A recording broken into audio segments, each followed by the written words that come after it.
Alright, so for the mechanism of this machine, I put this locking bar over here and the piece that is blocking it right there.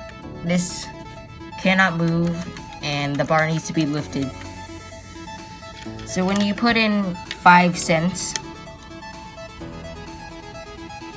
or anything that's not $1, it falls through the hole and gets rejected.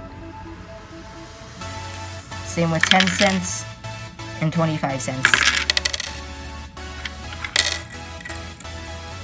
When you put in $1, it gets stuck. And when it gets stuck, you can finally push it and get your candy.